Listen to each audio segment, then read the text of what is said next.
Halo, assalamualaikum teman-teman semua. Ketemu lagi dengan saya, Mama Rujak, di channel The Rujak and Rifat Family. Terima kasih buat semua yang udah follow channel kita. Dan kali ini Mama Rujak mau sharing satu tips untuk teman-teman, terutama yang tinggal di Malaysia, teman-teman Indonesia yang tinggal di Malaysia dan kebetulan mungkin udah lama nggak bisa pulang, apalagi karena pandemi ini, dan kepengen untuk mengirimkan barang ke kampung halaman. Mama Rujak ada tips untuk teman-teman semua, jadi tonton video ini sampai habis ya.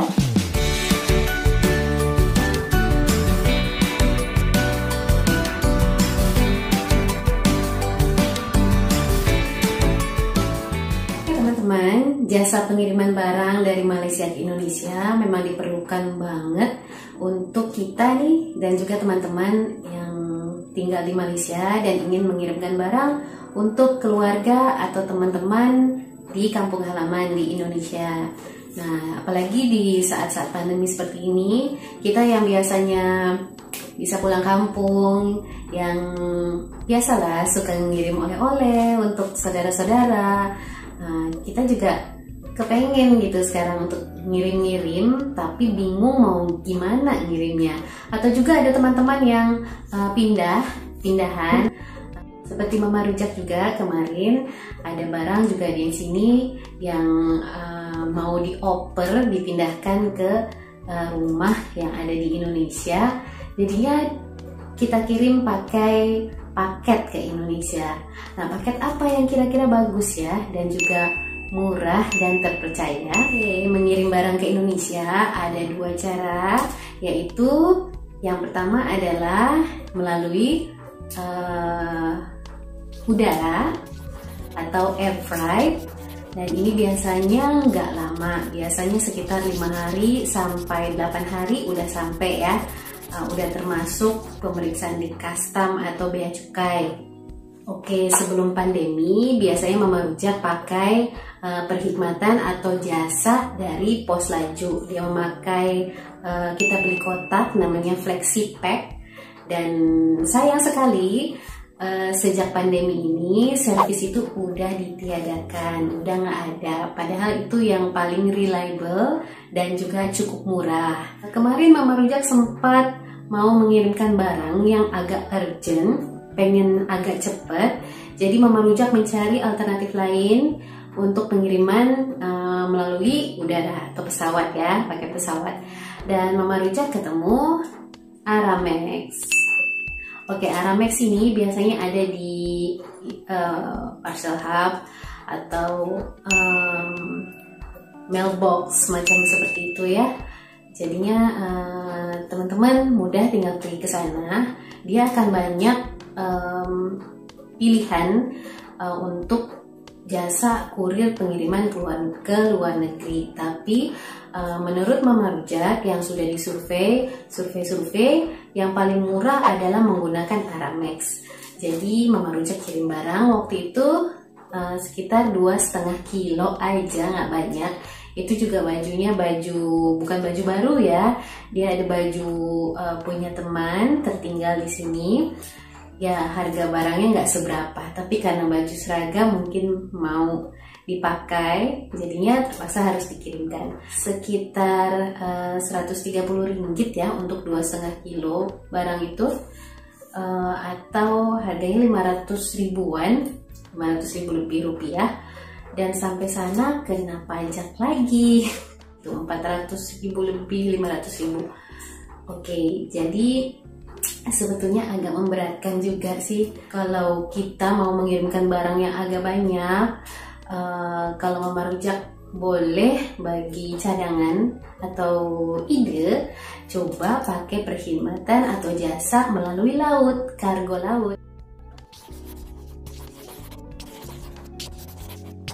Salah satunya yang Mama Rujak pernah pakai adalah jasa paket Indonesia atau JPI. Jasa paket Indonesia atau JPI ini sebetulnya kantornya ada di mana-mana. Di antaranya adalah di Kajang, di Kleng, di Ipoh, di Johor dan juga ada di Penang. Jadi banyak cabangnya, jangan khawatir.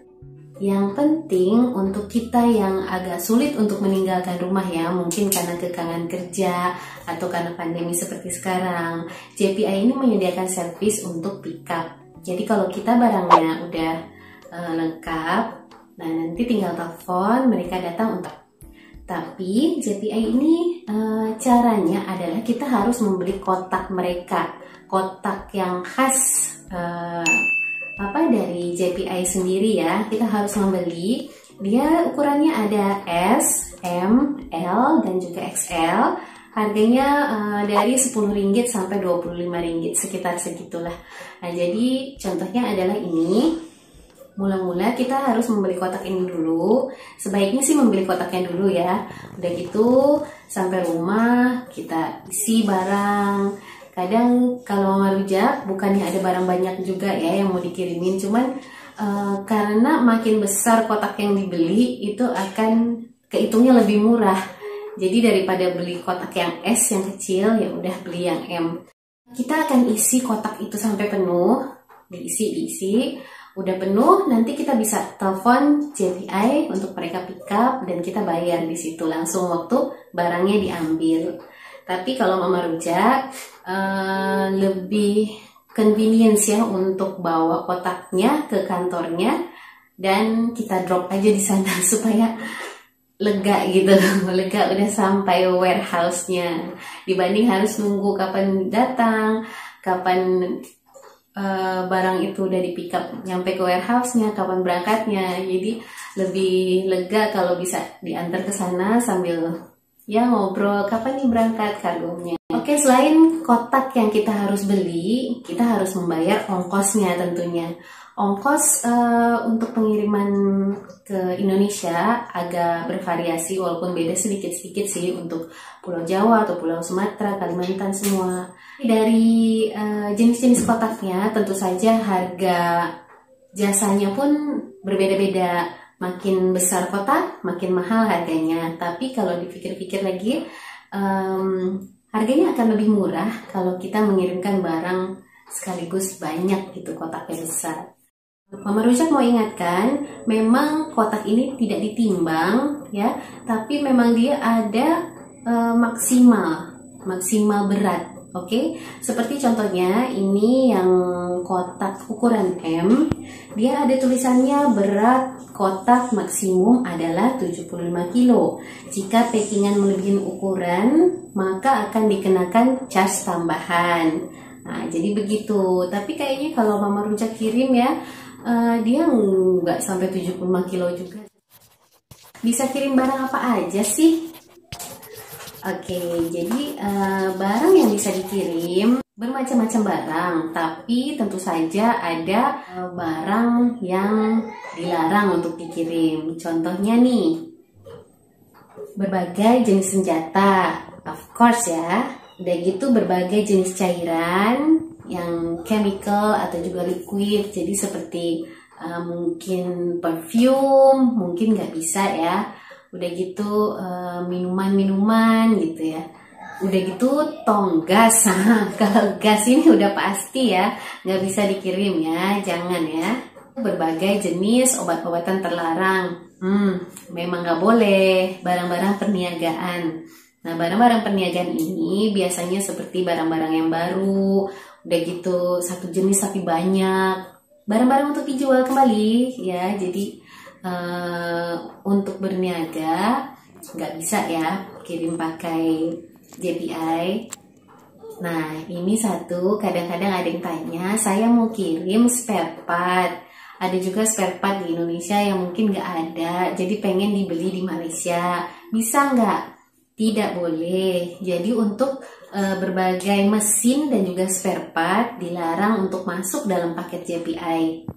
Kemudian barang-barang yang pecah jangan dikirim ya, nanti jadi berabe kalau pecah. Ya, juga barang-barang lain yang melanggar ketentuan custom atau bea cukai Malaysia dan juga Indonesia.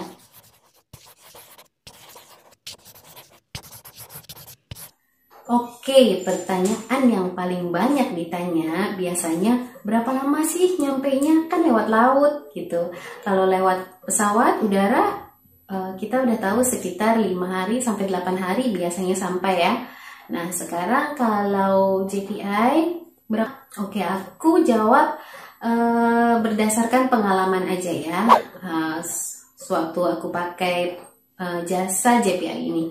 Jadi dia sebetulnya tergantung dan kebiasaannya barang-barang yang kata orang stuck nih udah berapa bulan nggak ada kabar, udah berapa bulan kok nggak nyampe gitu. Oke, sebetulnya yang lama itu biasanya di pihak bea cukai, kemungkinan ada overload atau mungkin di masa pandemi pekerjaannya kurang atau gimana, aku juga kurang tahu ya. Tapi memang kita nggak bisa betul-betul estimasi. Misalnya kita tanya ke pihak JPI, mereka akan bilang sekitar 1 bulan. Oke, kalau kita pegang itu sekitar 1 bulan, jangan mengharapkan betul-betul 1 bulan gitu. Soalnya kadang-kadang di pihak bea cukai ya, mereka kan harus mensortir, cek barang semua, pakai X-ray lah atau apa, atau dibuka semua. Nah, jadinya kita harus memperkirakan lebih dari itulah. Jadi jangan kirim barang dengan urgensi gitu ya, dengan urgensi yang cepat. Jadi dibawa santai aja sebetulnya. Aku kemarin pernah kirim sekitar 3 bulanan ya, baru sampai barangnya. Pernah 3 bulanan. Itu di customnya sendiri di bea cukai itu hampir 2 bulan namanya. Udah gitu pernah juga 2 bulan sampai, sekitar 2 bulan ya sampai. Udah gitu yang paling cepat adalah pas 1 bulan sampai, alhamdulillah lancar di perjalanan dan juga bea cukainya. Kok bisa tahu sih ada di bea cukai atau di mana? Nah, itu kelebihannya JPI ini, dia ada tracking number. Jadi kalau kita kirim barang, nanti mereka akan memberikan tracking number, bisa kita cek update barang kita ada di mana melalui apps JPI. Jadi kita masukin aja tracking numbernya, nanti kita cek udah di mana. Biasanya kalau udah di bea cukai itu aku yang udah setengah hopeless gitu, aduh bakal lama nih. Tapi hari itu yang waktu sebulan itu aku tuh sampai belum sempat cek, karena masih sebulan kan, aku tuh belum sempat cek, tiba-tiba JPI itu udah sampai ke depan rumah, alhamdulillah. Jadi aku pikir insya Allah reliable, tapi kalau soal cepat atau nggak cepat mungkin itu case by case ya, mungkin ada kendala di lapangannya seperti apa. Oke teman-teman, sampai di situ aja cerita aku mengenai JPI atau jasa kiriman barang ke Indonesia dari Malaysia. Untuk teman-teman yang mau pulang, barangnya cukup banyak, nggak bisa dibawa ke pesawat, atau juga teman-teman yang mungkin mau mengirimkan hadiah atau oleh-oleh buat saudara-saudara di sana. Nah, jadi boleh coba JPI. Pengalamanku ya, kalau dibawa sabar, walaupun sampai 3 bulan lebih, alhamdulillah sampai. Mudah-mudahan kalau udah nggak pandemi lagi bisa normal ya waktu pengirimannya. Jadi ada waktu standarnya gitu, nggak berubah-berubah. Oke teman-teman, mudah-mudahan perkongsian atau cerita kita hari ini bisa bermanfaat untuk teman-teman semua. Kalau ada teman-teman yang dari Indonesia tinggal di Malaysia, coba say hi di kolom komentar. Aku ingin berkenalan sama semuanya. Dan juga yang belum subscribe, bisa subscribe channel ini ya. Ini cerita tentang aku, tentang keluarga aku yang tinggal di Malaysia, jauh dari orang tua, jauh dari saudara-saudara, tinggal di perantauan. Channel aku akan buat review, aku akan buat vlog untuk cerita keseharian. Jadi teman-teman follow subscribe, dan juga komen kalau misalnya berkenan sama videonya. Terima kasih udah menonton, nanti ketemu lagi. Aku akan coba berikan beberapa review mengenai Malaysia untuk teman-teman juga yang tinggal di Malaysia ya. Dan juga kalau aku bisa ke Indonesia, aku pengen banget bisa mereview yang ada di Indonesia. Mungkin teman-teman ada yang bertanya, kenapa aku selalu mereview semua yang ada di Malaysia? Iya, karena aku belum bisa pulang ke Indonesia. Nanti aku review ya. Kalau ke sana aku jalan-jalan, aku akan review. Oke, terima kasih teman-teman semua sudah menonton. Assalamualaikum. Thank you for watching. Jangan lupa klik like, subscribe, dan juga klik notifikasinya.